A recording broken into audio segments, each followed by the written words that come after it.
Mateus 28, de 1 a 10. Diz assim a santa, inerrante, infalível palavra do Senhor. No findar do sábado, ao entrar o primeiro dia da semana, Maria Madalena e a outra Maria foram ver o sepulcro. E eis que houve um grande terremoto, porque um anjo do Senhor desceu do céu, chegou-se, removeu a pedra e assentou-se sobre ela. O seu aspecto era como um relâmpago e a sua veste alva como a neve. E os guardas tremeram espavoridos e ficaram como se estivessem mortos.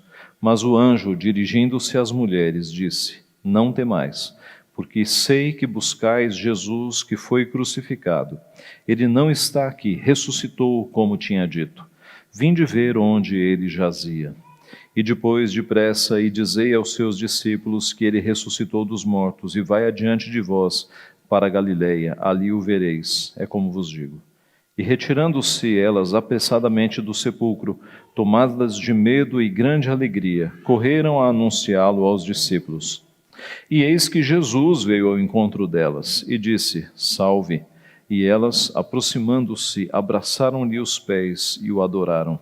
Então Jesus lhes disse: Não temais, ide avisar a meus irmãos que se dirijam a Galileia e lá me verão. Vamos orar mais uma vez? Pai Santo, Deus bendito, nós te louvamos por tua santa palavra, que é fonte de edificação para a nossa vida, que é fonte fiel dos fatos que aconteceram há tanto tempo atrás e que pela tua providência o Senhor quis que fossem registrados e preservados para o nosso ensino, para a nossa edificação. Nós te louvamos por isso, porque tu és um Deus que fala conosco e pedimos, Pai, nesta hora, a iluminação do teu Santo Espírito, para que as nossas mentes sejam guiadas pelo teu Espírito, que os nossos olhos sejam abertos para nós contemplarmos as maravilhas da tua lei e que o nosso coração seja alimentado pelo Senhor mesmo, edificado pelo teu Santo Espírito, para que a tua palavra, Pai, que é qual espada de dois gumes, ela entre no mais profundo do nosso ser para corrigir as nossas ideias e comportamentos errados e para motivar em nós a obediência ao Senhor. É o que nós pedimos humildemente, em nome de Jesus. Amém. Creio na ressurreição do corpo, na vida eterna. Amém. É assim que termina o credo apostólico, um dos principais credos, uma das principais declarações de fé da Igreja. A ressurreição é, de fato, uma das doutrinas principais da nossa fé. É por isso que os 4 evangelistas, Mateus, Marcos, Lucas e João, registraram não apenas detalhadamente os eventos da morte de Cristo, como também detalhadamente os eventos da ressurreição. É por causa da ressurreição de Cristo, irmãos, que nós temos a certeza de que ele venceu. Um túmulo vazio por si só não é garantia da nossa salvação. Um túmulo poderia estar vazio por vários motivos, mas no caso de Cristo, o túmulo está vazio porque o morto ressuscitou. O túmulo está vazio porque aquele que ali jazia, aquele que estava ali morto, ele voltou à vida, ele venceu a morte. Quando nós olhamos para este trecho final do Evangelho, segundo Mateus, nós podemos observar a mensagem maior, que é anunciar com os outros evangelistas que Cristo venceu a morte, que Cristo ressuscitou, mas nós podemos também, sabendo que este é o tema central, observar da perspectiva do clima de temor que envolve todo o texto. Observe, no versículo 4, os guardas tremeram espavoridos, ficaram como que mortos de medo. No versículo 5, o anjo disse às mulheres para não temerem. No versículo 8, as mulheres saíram do sepulcro tomadas de medo. E no versículo 10, Jesus disse a elas: não temais. Então é possível observar o clima de temor que envolve todo este episódio. Por isso que o tema do sermão desta manhã é o temor dos ímpios e o temor dos crentes. A diferença que há entre aquele que teme a Deus de uma forma aterrorizante e aqueles filhos do Senhor que também o temem. A diferença entre estes dois temores. Podemos ver então, em primeiro lugar, que o temor dos ímpios é aterrador. É aterrador. O nosso texto começa no versículo 1, informando que foi no findar do sábado, que as nossas irmãs foram ao sepulcro. Isto é, depois das 6 horas da tarde. A contagem do judeu era sempre das 6 da tarde às 6 da tarde. Então, a sexta deles ia até às 6 horas e o sábado ia até às 6 horas. Ao findar do sábado, ao entrar o primeiro dia da semana, e aqui nós não temos dúvida de que é o domingo, você vai ver pessoas aí pela internet defendendo que Jesus não ressuscitou num domingo, mas os textos bíblicos são claros. Ao findar do sábado, ao entrar o primeiro dia da semana, e aí a ressurreição. Os textos são claríssimos. E veja, isso traz certa confusão, a contagem que o judeu fazia em toda a Bíblia, desde o Antigo Testamento e no Novo. Nós aqui no Brasil, quando nós vamos contar dias, nós excluímos o primeiro dia, e às vezes excluímos até o último. Tá? Na contagem dos judeus, eles incluíam todos os dias. É por isso que Cristo ressuscitou no terceiro dia, porque eles contam a sexta, o sábado e o domingo. Ok? Era uma contagem própria daquela cultura. Diz o texto que Maria Madalena e a outra Maria foram ver o sepulcro. A outra Maria era a mãe de Tiago e de José. Marcos e Lucas registram que elas foram ao túmulo com aromas para embalsamar Jesus. Era uma prática usada naquela época para retardar o processo de decomposição do corpo. Observe que os 12 discípulos, a esta altura, estavam trancados com medo, porque o seu mestre havia morrido. As mulheres não estavam com este medo, mas elas não estavam com uma fé muito ativa, porque se elas tivessem se lembrado de que Cristo ressuscitaria, e ele disse isso várias vezes, elas não teriam ido lá embalsamar o corpo dele, não é? Essa prática era para quem ia ficar morto muito tempo. Mas não culpemos as nossas irmãs, porque os discípulos, os 12, exceção de Judas, que já não está mais, eles tiveram mais contato com Cristo e eles se esqueceram das palavras, das promessas de que Cristo ressuscitaria. Voltando, verso 2, eis que houve um grande terremoto. Na morte de Jesus já havia ocorrido um terremoto, agora na sua ressurreição mais um terremoto, e a palavra nos mostra que na segunda vinda de Cristo também haverá terremotos. A ideia é que parece que Deus marca os grandes acontecimentos da sua palavra com tremores de terra, com terremotos.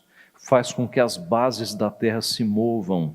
Como nós vimos na visão de Isaías, as bases do limiar se moveram. Aqui, os grandes fatos da história da humanidade são marcados por tremores de terra, por terremotos. O texto continua, porque um anjo do Senhor desceu do céu, chegou-se, removeu a pedra e assentou-se sobre ela. Um dos evangelistas, narrando o mesmo fato, conta em Marcos 16:3, que no caminho para o túmulo as mulheres estavam preocupadas com o quê? Elas diziam umas às outras, quem nos removerá a pedra para a entrada do túmulo? E eis que o anjo agora, ele remove a pedra. Ele poderia ter removido essa pedra e ido embora, mas ele removeu a pedra, assentou-se sobre ela e ficou ali para dar testemunho de que Cristo de fato havia ressuscitado. O texto narra o aspecto deste anjo, verso 3. O seu aspecto era como um relâmpago, e a sua veste alva como a neve. Seres celestiais na Bíblia têm esta aparência de muito brilho, de muita claridade, o aspecto de um relâmpago no rosto. O homem vestido de linho, de Daniel capítulo 10, que tudo indica era o próprio Cristo ali numa teofania, ele tinha, abre aspas, o seu rosto como um relâmpago, os seus olhos como tochas de fogo. Na transfiguração, em Mateus 17, o rosto de Jesus resplandecia como o sol e as suas vestes eram brancas como a luz. Jesus, relatado em Apocalipse 1, aparece com a cabeça e cabelos brancos como a alva lã, como neve, e os olhos como chamas de fogo.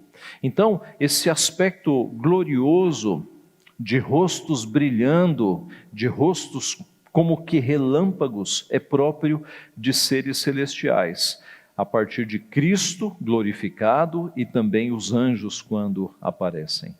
No verso 4, os guardas tremeram espavoridos e ficaram como se estivessem mortos.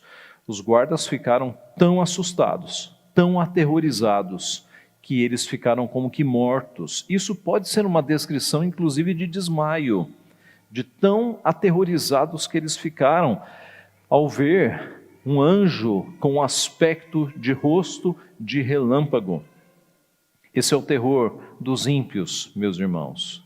Esse é o terror que abate aqueles que não estão com Deus. Esse foi o temor e o terror que os egípcios tiveram quando eles perceberam algumas pragas. Esse foi o terror que sentiram os ímpios na visão de Asaf, no Salmo 73, que nós lemos no começo do culto. Como ficam de súbito assolados, totalmente aniquilados de terror, escreveu o salmista. Este terror sentiram, por exemplo, as pessoas que encontraram aquele gadareno que havia tido os demônios, a legião de demônios expulsada. Diz o texto que eles ficaram com muito temor do que havia acontecido. Este terror sentiram aqueles que tiveram alguma experiência em que Deus se manifestou miraculosamente. Esse terror sentirão os não crentes na volta de Jesus. Jesus mesmo profetizou, registrado por Lucas 21, o seguinte: haverá sinais no sol, na lua, nas estrelas, sobre a terra, angústia entre as nações, em perplexidade por causa do bramido do mar e das ondas. Haverá homens que desmaiarão de terror e pela expectativa das coisas que sobrevirão ao mundo. Homens que desmaiarão de terror nos fins dos tempos, quando Cristo estiver retornando. Meus irmãos, o temor que os ímpios sentem de Deus é uma coisa aterrorizante, aterrorizante. Foi assim que aqueles guardas se sentiram, e é assim que muita gente se sente.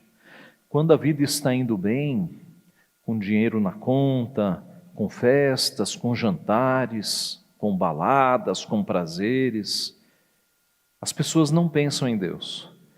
Mas basta Deus mostrar um pouco do seu poder e abater um pouco a vida das pessoas, que elas ficam aterrorizadas.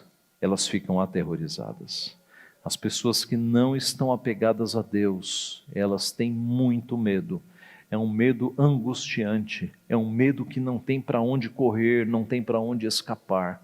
Basta que alguns episódios aconteçam na vida destas pessoas e elas ficam aterrorizadas. E devem ficar mesmo, porque a morte sem Jesus é algo aterrador.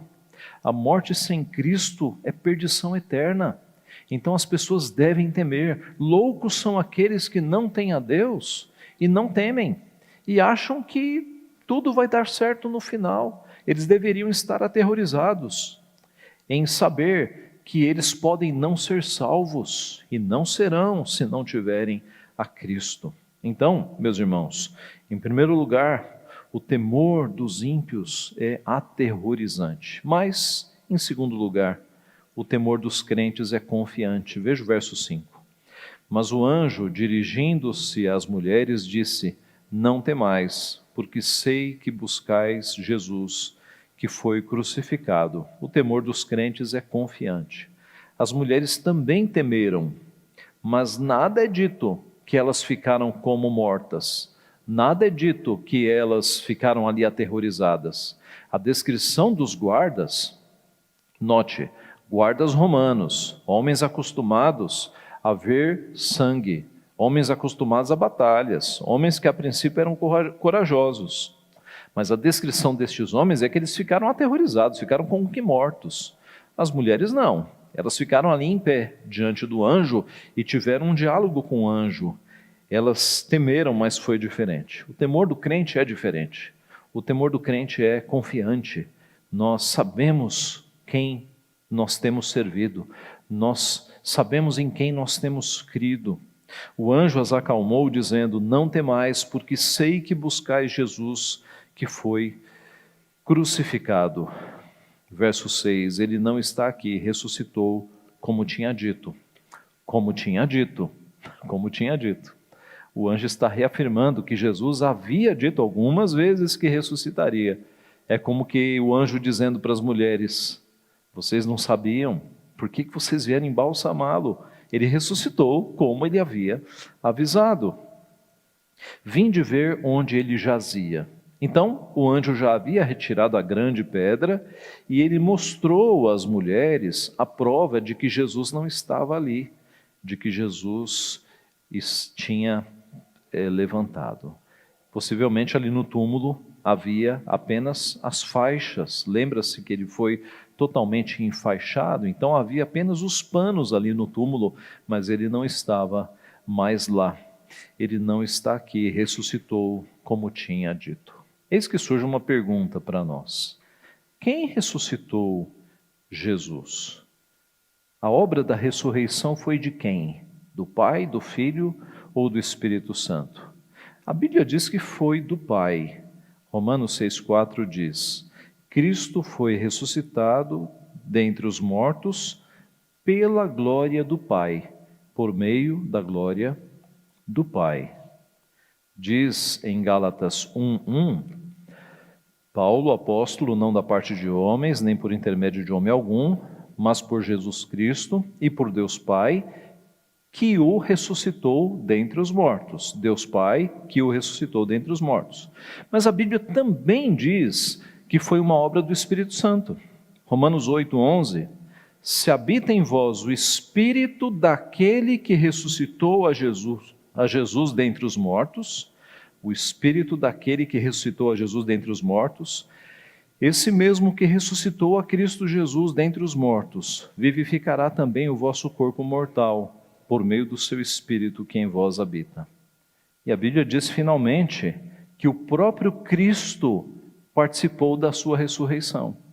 Ele declarou aos discípulos em João 10:18, ninguém atira de mim, referindo-se à sua vida, ninguém atira de mim, pelo contrário, eu espontaneamente a dou, tenho autoridade para a entregar e também para reavê-la, ele mesmo.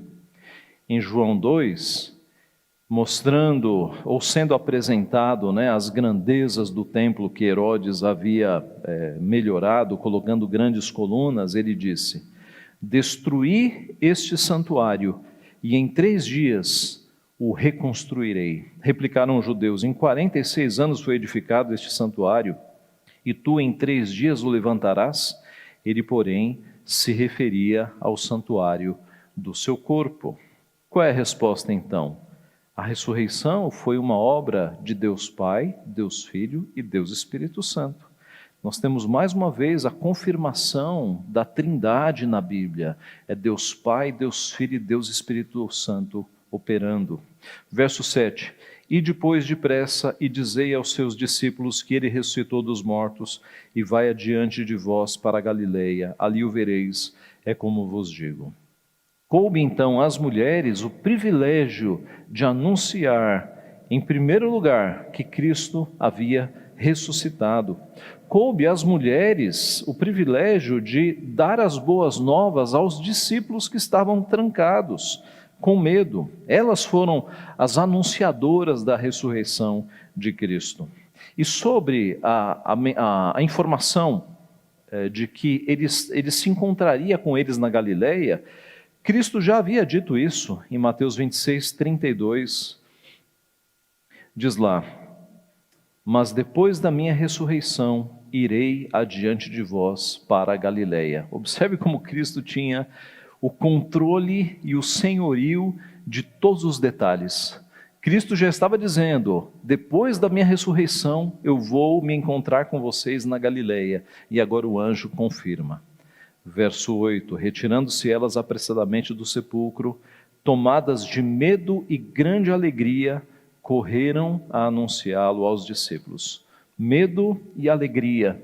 Essa é uma boa forma de nós descrevermos a relação com o nosso Deus. Temor e alegria. Temor e alegria. Irmãos, é impossível nós não temermos a Deus. É impossível, é impossível. Todas as vezes que Deus se manifestou aos profetas e aos apóstolos, a igreja temeu, as pessoas temeram. Você se lembra do episódio de Ananias e Safira, quando eles tentaram enganar o Espírito Santo, dizendo que haviam vendido seus terrenos e entregado todo o dinheiro, quando na verdade eles entregaram parte do dinheiro e retiveram a outra? Eles nem eram obrigados a vender e nem eram obrigados a dar toda a parte, mas o ponto é que eles mentiram. Eles quiseram ficar tão bem afamados como ficou Barnabé, porque Barnabé de coração vendeu o que tinha e entregou aos pés dos apóstolos. Ananias e Safira venderam, ficaram com parte do valor, mentiram ao Espírito Santo e foram mortos. Ananias chegou, morreu. Ananias e Safira. Ananias chegou, morreu. Deus executou o seu juízo. Safira chega poucas horas depois e também é morta ali diante de Pedro e de outros discípulos. E diz o texto que isso gerou grande temor diante da igreja. É impossível nós não temermos a Deus, meus irmãos. É impossível. Porque Deus é imenso, Deus é poderoso, Deus é santíssimo. Os anjos da visão de Isaías 6, mesmo sendo santos, porque anjo não tem pecado, eles escondem o rosto e escondem os pés com as suas asas, porque de alguma forma Deus é muito mais santo do que os próprios anjos. Deus é temível, Deus é gigantesco. É impossível nós não temermos a Deus. Se Deus efetuasse aqui uma pequena manifestação do seu poder, que nos fosse visível, nós temeríamos. Se Deus de repente, vou criar um exemplo aqui absurdo, mas se eu dissesse: irmãos, Deus vai se manifestar nos próximos 10 minutos, fazendo tremer essa terra, e isso acontecesse, nós temeríamos. Deus é um Deus temível. É normal então nós temermos a Deus. Aliás, a Bíblia nos diz que o temor ao Senhor é o princípio da sabedoria. E todas as vezes que Deus se manifestou de alguma forma, as pessoas temeram. Foi assim com Abraão, foi assim com Sara, com Moisés, com Isaías, com Pedro na pesca maravilhosa, com a igreja, quando Ananias e Safira foram castigados. Deus produz em nós temor, mas é um temor diferente do temor que os ímpios sentem. Não é um temor aterrorizante, é um temor confiante. Nós sabemos que Deus não vai nos destruir, nós sabemos que Deus é o nosso Pai.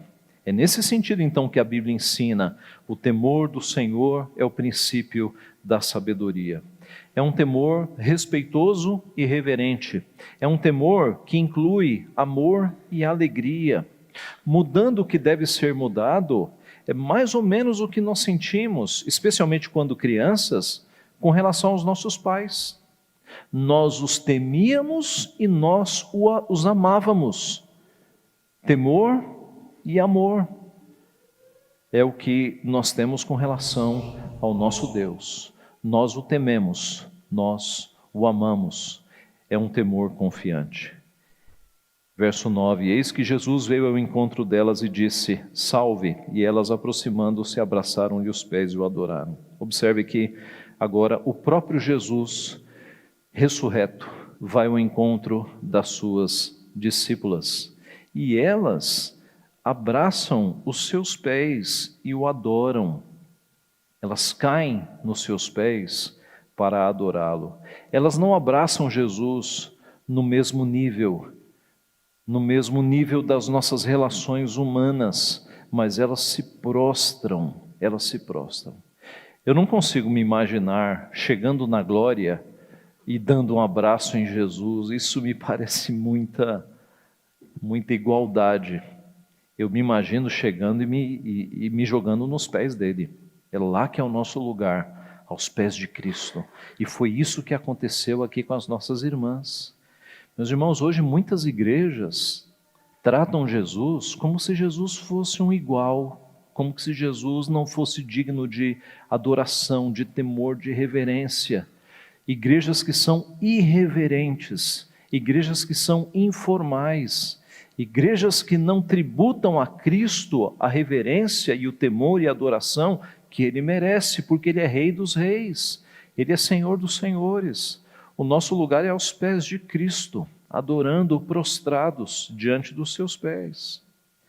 Verso 10, então Jesus lhes disse, não temais, ide avisar a meus irmãos que se dirijam a Galileia, e lá me verão. Note, ide avisar a meus irmãos. Ele não disse, ide avisar aqueles medrosos, traidores, que me abandonaram, que é o que eles eram, de fato. Mas ide avisar a meus irmãos. Veja como Cristo nos trata. Ele não nos trata segundo os nossos pecados, mas consoante a sua grande misericórdia. Ide avisar a meus irmãos. O temor do crente é confiante. Nós tememos ao nosso Deus. Ele é infinito, imenso, santo. Mas Ele é nosso Pai. Nós confiamos nele, é um temor confiante. Eu concluo com algumas aplicações finais. Primeira, um anjo foi testemunha da ressurreição de Cristo.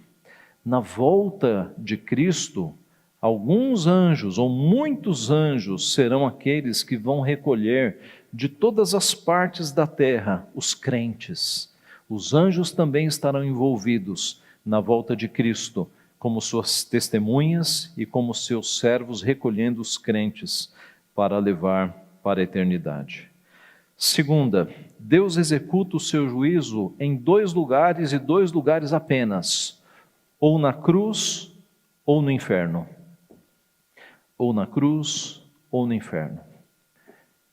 Então, ou você foi salvo na cruz, ou Cristo recebeu o teu juízo no teu lugar na cruz, ou será você que receberá o juízo de Deus no inferno.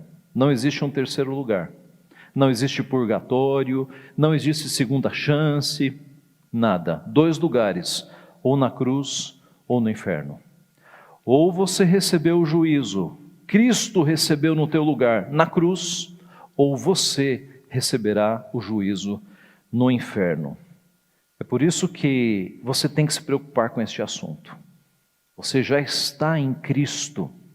Cristo já recebeu, você já recebeu a salvação que advém da cruz. Você crê que Cristo morreu por você na cruz do Calvário, que não há mais juízo sobre você, porque Cristo recebeu o juízo que era cabido a você. É por isso que nós devemos pregar o Evangelho.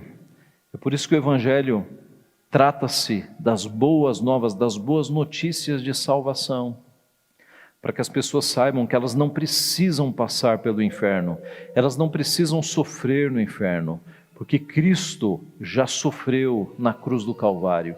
E aqueles que confiam em Cristo na cruz não passarão pela segunda morte, não passarão pelo inferno. Terceira aplicação, João escreveu na primeira epístola, capítulo 4, versos 17 e 18. Nisto em nós aperfeiçoado o amor, para que no dia do juízo mantenhamos confiança, pois segundo Ele é, também nós somos neste mundo. No amor não existe medo, antes o perfeito amor lança fora o medo. A única forma das pessoas não temerem a Deus de forma aterradora é recebendo o seu amor, é aceitando Cristo como Senhor e Salvador das suas vidas. A única forma das pessoas saírem deste medo aterrorizador é recebendo Cristo e tendo a Cristo como Pai. E aí esse temor aterrorizante se transformará num temor confiante, num temor que nós nutrimos para com o nosso Pai Celeste. Quarta aplicação: Jesus ressuscitou em um corpo renovado, em um corpo apalpável, porque elas caíram aos seus pés, o adorando. Nós também seguiremos o mesmo caminho. Cristo iniciou o caminho da ressurreição, Ele é o primogênito de entre os mortos, as primícias dos que dormem, Ele nos dá o padrão pelo qual nós passaremos. Na nossa ressurreição, os nossos corpos serão renovados, mas nós não seremos espíritos, nós teremos um corpo.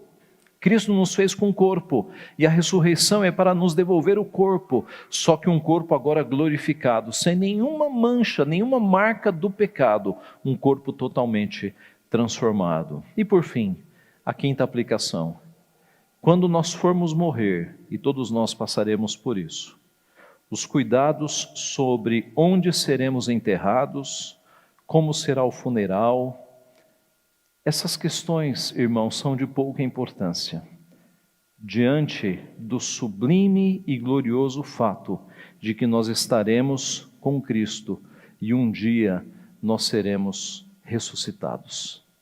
Esses detalhes do nosso funeral são tão pequenos, considerando a grande glória de nós estarmos na presença de Cristo para todo sempre, e de um dia sermos ressuscitados para continuarmos, e então com o corpo, na presença de Cristo, o Senhor. Que Ele assim nos abençoe. Amém.